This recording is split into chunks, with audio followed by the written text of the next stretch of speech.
One क्षेत्र एवं आरक्षित वन क्षेत्र में अवैध तरीके से लकड़ी काटे जाने के मामले में वन विभाग के अधिकारियों एवं कर्मचारियों की संलिप्तता की वन पंचायत संघर्ष मोर्चा, समाजवादी लोक मंच व किसान संघर्ष समिति ने उच्च स्तरीय जांच की मांग की है और वन गुर्जर समुदाय व वन आश्रित समाज का उत्पीड़न रोकने की मांग की है। वक्ताओं ने कहा कि बीते दिवस रनसाली रेंज तराई पूर्वी हल्द्वानी में वन गुर्जरों ने मौके पर जाकर ट्रैक्टर से अवैध तरीके से लाई जा रही कीमती शीशम, खैर, रोनी आदि लकड़ी से भरी ट्रॉली को पकड़कर वन विभाग के हवाले किया था। वन विभाग ने तस्करों के खिलाफ कार्रवाई करने की जगह शिकायतकर्ता गुलाम रसूल की मोटरसाइकिल सीज कर दी और अब उन्हें उल्टा फर्जी मुकदमे में फंसाने की धमकी दी जा रही है। एक ट्रैक्टर ट्रॉली को मौके से भगा दिएगा। मौके पर उसमें से फेंकी गई लकड़ी देखी जा सकती है। कहा जा रहा है कि अब वन तस्कर शिकायतकर्ता वन गुर्जरों को धमका रहे हैं और जान से मारने की धमकी दे रहे हैं। वहीं आरोप लगाया कि वन अधिकारी प्रकाश चंद्र ने अवैध कटान के खिलाफ कार्रवाई करने की जगह शिकायतकर्ता को ही उल्टा धमका दिया। मोर्चा के अध्यक्ष तरुण जोशी ने कहा है कि उत्तराखंड के हजारों वन गुर्जरों व वनवासियों ने वनाधिकार कानून के तहत अपने दावे प्रस्तुत किए हैं,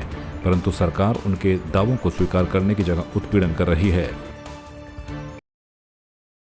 हमारे साथ उत्पीड़न तो बहुत हो रहा है, लेकिन जो आज इस समय जो प्रेस वार्ता का हमारा जो असली उद्देश्य यह है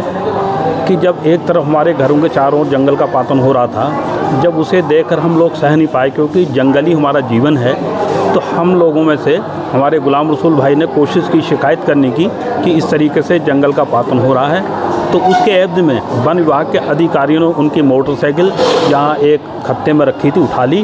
और उसे सीज कर दिया। बोला या तो आप समझौता करो, इस तरह की शिकायत नहीं करोगे, और इस तरह की शिकायत करोगे तो आपकी गाड़ी जो को सीज किया जाएगा, आप लोगों के ऊपर मुकदमे लगा दिए जाएंगे, जो कि 2 से 3 साल तक आपकी जमानतें नहीं होंगी। और बड़े अफसोसजनक बात है, दूसरी बात ये कहते हैं कि आप लोगों ने चारा बोया, जबकि हमारा राइट्स बन था 2006 के तहत, और 70% तो इस समय गैर गुर्जर सभी चारा फसल बो रहे हैं एक ही कंपाउंड नंबर में। और हमारे अगर कोई गुर्जर थोड़ा चारा भी बोता है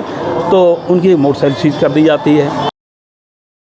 यहाँ पर आज तो केवल 2 ही वन प्रभाग का तराई पूर्वी और तराई पश्चिमी से वन गुर्जर यहाँ पर मौजूद हैं और चुने हुए वन गुर्जर मौजूद हैं, क्योंकि कल ही जो घटना अभी यहाँ पर सामने आई थी, लेकिन इससे पहले जो तराई पश्चिमी वन प्रभाग है उसके भीतर भी बिल्कुल इसी तरीके की घटना हुई। वहाँ भी वन तस्करों ने लकड़ी काटी, बहुत कीमती लकड़ी काटी, जिसके सारे प्रमाण हमारे पास मौजूद हैं। और वहाँ पर जब वन गुर्जरों ने इसकी शिकायत करी, पहले जो टोल फ्री नंबर होता है उसमें फ्लाइंग स्क्वाड को, उन्होंने कोई कार्रवाई नहीं करी, फिर रेंजर को करी, उसने भी कोई कार्रवाई नहीं करी, और अंत में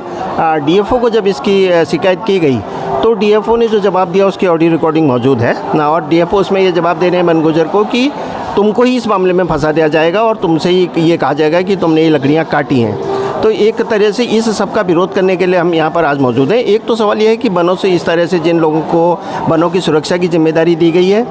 वो वनों के भीतर तस्करी कर रहे हैं, और जो लोग वनों के भीतर रह रहे हैं उन्हीं लोगों को इसमें फंसाने की जो कोशिश की जा रही है। एक तो हमारा मुद्दा ये है, और दूसरा मुद्दा हम यहाँ पे ये भी कहने जा रहे हैं कि जंगल के भीतर जो लोग रह रहे हैं उन लोगों के अधिकारों के लिए वन अधिकार अधिनियम 2006 में लाया गया था, और देश के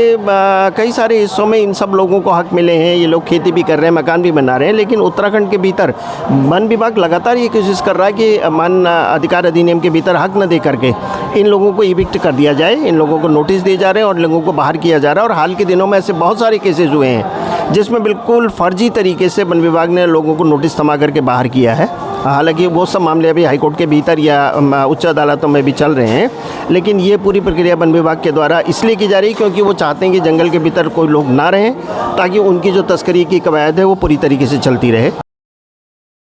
जंगल के भीतर बड़ी मात्रा में तस्करों ने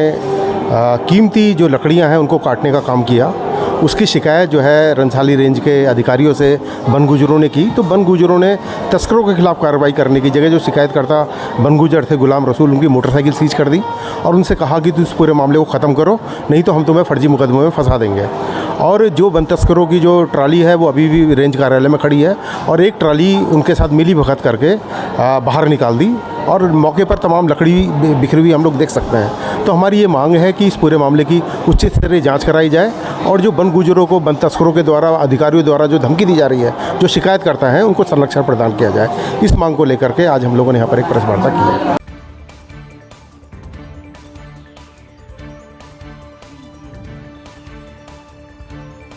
आपकी इस पर क्या राय है, हमें कमेंट कर जरूर बताएं। इसके साथ ही आप हमारे YouTube चैनल को सब्सक्राइब कीजिए। आप हमें Facebook, Instagram, Twitter और कू ऐप पर फॉलो भी कर सकते हैं और संवाद 365 के साथ एक क्लिक में जुड़ने के लिए डाउनलोड कीजिए संवाद 365 ऐप।